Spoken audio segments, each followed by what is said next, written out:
안녕하세요. 반가. 공인중개사법 기출 하루 3문제 보객이 시간이 돌아왔습니다. 여러분 구독, 좋아요, 알람 설정 꼭 부탁드립니다. 자, 그러면 문제 풀어보도록 하겠습니다. 상가 건물임대차 보호법인데요. 상가 건물임대차 보호법은 시험에 민법에서도 한 문제, 공인중개사법에서도 한 문제 반드시 출제가 됩니다. 옳은 것입니다. 1번 임대차는 그 등기가 없는 경우에도 을이 임차인이죠. 을이 건물의 인도와 사업자 등록을 신청한 때에는 그 다음 날부터 대항력이 생깁니다. 다음 날입니다. 당일이 아니라 다음 날 오전 0시죠. 구체적으로 본다면 주택의 경우에는 주택을 인도받고 전입신고, 주민등록을 한 다음 날이죠. 상가는 주민등록 대신에 사업자 등록을 신청한 다음 날입니다. 사업자 등록증 교부받은 다음 날이 아니라 신청한 다음 날입니다. 그래서 1번이 옳은 지문이고요. 2번 을은 소액임차인으로서 대항력만 갖추면 어떠한 경우에도 소액보증금 전부를 최우선적으로 변제받을 수 있다. X네요. 전부를 최우선 면제받을 수 있는 것이 아니라 일정 금액만 최우선 면제받을 수 있습니다. 예를 들면 서울의 경우에는 환산보증금이 6,500만 원 이하인 경우 나누기 3을 해서 100만 원 단위로 절상해서 2,200만 원까지만 최우선 면제받을 수 있죠. 소액보증금 전부가 아니고요. 그 다음에 과밀억제권인 경우에는 5,500만 원 이하인 경우 1,900만 원까지만 최우선 면제 받을 수 있습니다. 그리고 광역시는 3,800만 원 이하인 경우 1,300만 원, 그 밖의 지역은 3,000만 원 이하인 경우 1,000만 원까지만 최우선 면제 받을 수 있습니다. 소액보증금 전부라고 해서 X고요. 그 다음에 3번 을 임차인이 소액 임차인일 때 임대 건물가액의 3분의 1이 아니라 2분의 1입니다. 2분의 1. 그래서 3분의 1이라고 해서 X입니다. 2분의 1 범위 내에서만 최우선 면제 받을 수 있습니다. 매각대금, 낙찰대금 2분의 1 범위 내에서만. 옛날에 3분의 1이었죠? 법이 개정됐고요. 2분의 1입니다. 주택도 2분의 1 범위 내에서, 상가도 2분의 1 범위 내에서입니다. 자, 그 다음에 갑 임대인과 을 임차인이 상가 건물 임대차 계약기간을 1년 미만으로 정하는 경우 갑과 을 모두 그 기간의 유효함을 주장할 수 없다 했는데 편면적 강행 규정이기 때문에 임차인은 1년 미만의 기간의 유효함을 주장할 수 있습니다. 임대인은 주장할 수 없죠. 상가 건물 임대차 보호법은 최단기 존속기간이 1년이고요. 주택은 2년이고요. 농지는 최단기 존속기간이 3년이죠. 물론 다년생 식물재배지의 경우에는 5년입니다. 그리고 전세권, 건물 전세권도 최단기 존속기간이 1년입니다. 그러나 민법 임대차의 경우에는 최단기 존속기간이 모두 없습니다. 자, 그래서 4번도 틀렸네요. 임대인은 1년 미만의 기간의 유효함을 주장할 수 없고 임차인은 주장할 수 있습니다. 그래서 4번 틀렸고요. 5번 상가 건물 임대차 보호법은 일시 사용을 위한 임대차임이 명백한 경우에는 적용되지 않습니다. 주택이든 상가든 모두 일시 사용을 위한 임대차임이 명백한 경우에는 적용하지 않는다는 점을 유념하셔야 되겠습니다. 정답 1번이라고 했죠. 그래서 최우선 면제는 일정 금액 이하의 소액보증금 중 일정 금액만 나누기 3을 해서 100만 원 단위로 절상을 해서 가령 서울이라면 환산보증금이 6,500만 원 이하인 경우에 2,200만 원까지만 최우선 면제 받을 수 있다라고 했습니다. 또 2,200만 원도 항상 최우선 면제 받을 수 있는 건 아니죠. 왜? 매각대금의 2분의 1 범위 내에서만 최우선 면제 받습니다. 그래서 2번 지문 틀렸고요. 3번은 3분의 1이 아니라 매각대금, 경매낙찰대금의 2분의 1 범위 내에서만 최우선 면제받습니다. 자, 그 다음에 4번은 최단기 존속기간이 상가는 1년인데 1년 미만 기간의 유효함을 임차인은 주장할 수 있고 임대인은 주장할 수 없습니다. 그 다음에 5번 주택이나 상가나 모두 일시 사용을 위한 임대차임이 명백한 경우에는 상가건물임대차보호법, 주택임대차보호법이 적용되지 않습니다. 다음 문제 보겠습니다. 16회 10번 문제입니다. 벌칙인데요.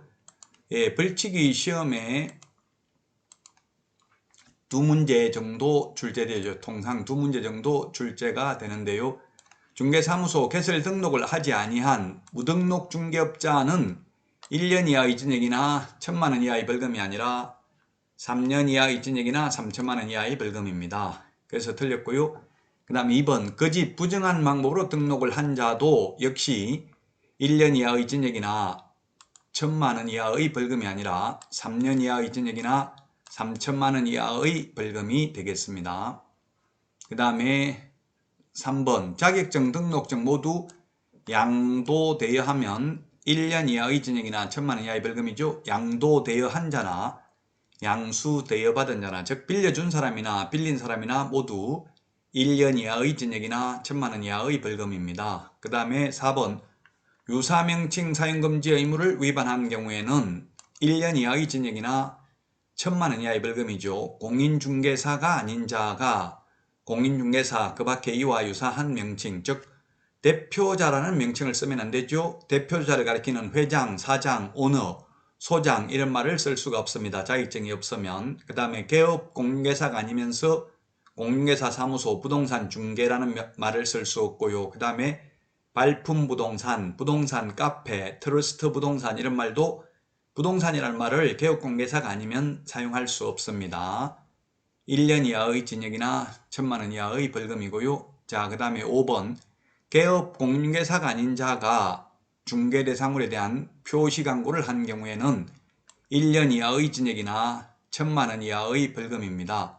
이 광고라는 말이 굉장히 중요하죠. 광고라는 말이 들어가는 게 처벌 규정이 모두 다 해당될 수 있습니다. 예를 들면 누구든지 시세에 부당한 영향을 미칠 목적으로 개업공개사에게 높은 가격으로 표시 광고를 유도하면 3년 이하의 징역이나 3천만 원 이하의 벌금이고요.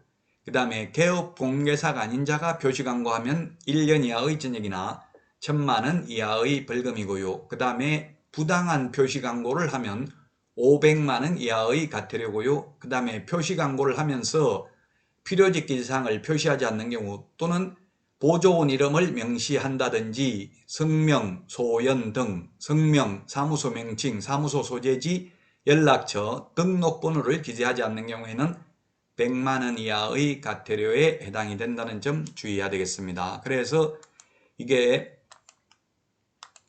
광고라는 말 들어가는 것은 모두 다 해당될 수 있다는 것, 벌칙 3년 이하의 징역이나 3천만 원 이하의 벌금부터 100만 원 이하의 과태료 모두 해당될 수 있다는 것 주의하셔야 되겠습니다.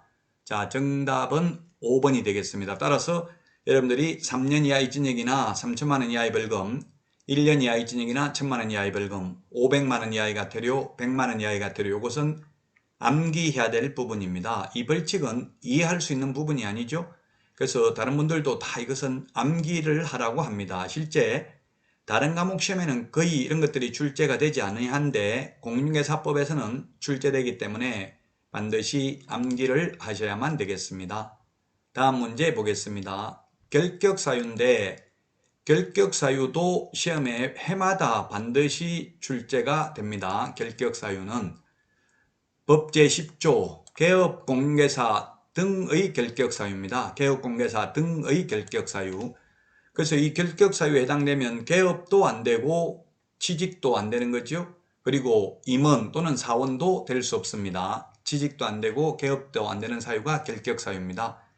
결격사유는 두 가지가 있습니다. 법 제6조는 공인중개사의 결격사유고 법 제10조는 개업공개사 등의 결격사유입니다.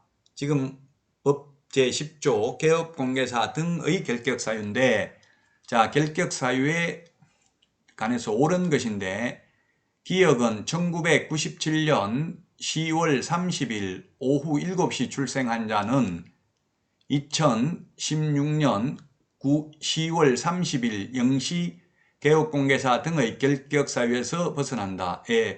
만 19세가 되면 결격사유에서 벗어나죠. 맞습니다.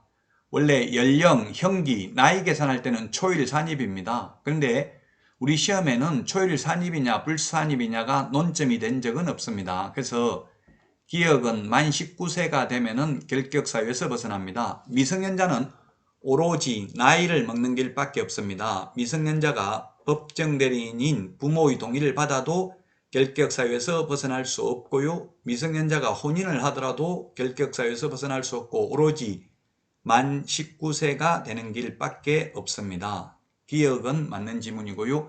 그 다음에 니은, 심신이 박약하거나 재산의 낭비로 자기나 자기 가족의 생활을 궁박하게 할 염려가 있는 자는 결격사유라고 했는데, 염려가 있다고 결격사유가 아니라 한정, 후견, 개시, 심판을 받아야 됩니다. 그래서 법원의 심판이 있어야 되는 거지 정신이 오락가락 한다고 해서 결격사유가 되는 것은 아닙니다.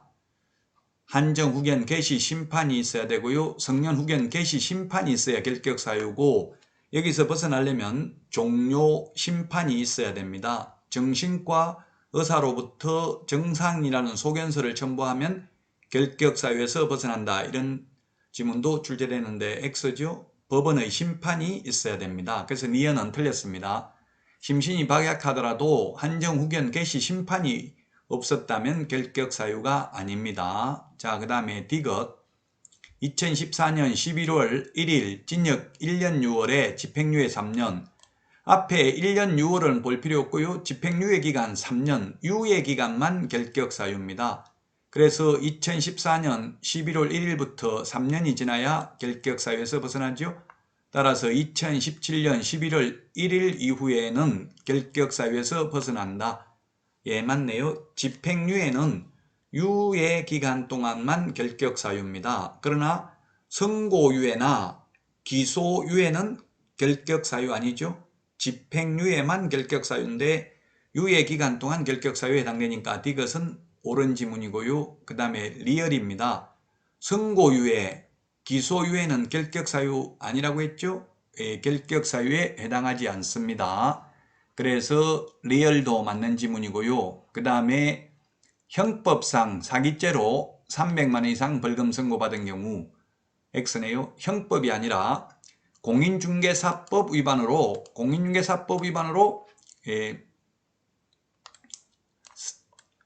벌금을 300만 원 이상 선고받으면 3년간 결격사유입니다. 형법상 사기죄로 벌금받아도 결격사유가 아닙니다. 이 법 위반으로 300만 원 이상 벌금받으면 3년간 결격사유입니다. 그래서 미음은 틀렸고요. 비읍에 공인중개사법에 의해서 2014년 5월 15일 등록 취소당한 자는 2016년 5월 15일 이후에 벗어난다. 예, 등록 취소는 3년 지나야 되죠. 3년. 그래서 2017년 5월 15일 이후에 벗어납니다. 3년 지나야 됩니다. 등록 취소, 자격 취소 3년 지나야 되고요. 그 다음에 이 법 위반으로 300만 이상 벌금 받은 경우도 3년, 그 다음에 금고 이상 형을 선고받고 그 집행이 종료되거나 집행을 받지 아니하기로 확정된 후 3년 미경과자 결격사유에 해당됩니다. 따라서 2번이 정답이 되겠습니다.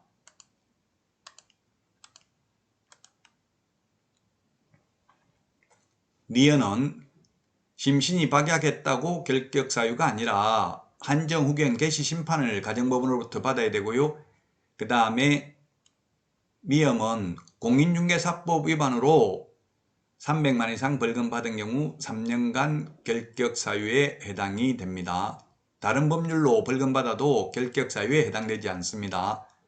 그 다음에 비읍은 등록 취소되면 3년간 결격사유에 해당됩니다. 등록 취소, 자격 취소, 이 법 위반으로 300만 이상 벌금 받은 경우 금고 이상 형을 선고받고 그 집행이 종료되거나 집행을 받지 아니하기로 확정된 후 3년 미경과자가 결격사유에 해당합니다. 여러분들 많은 도움 되셨나요? 도움 되셨다면 꼭 구독, 좋아요, 알람 설정 부탁드리겠습니다.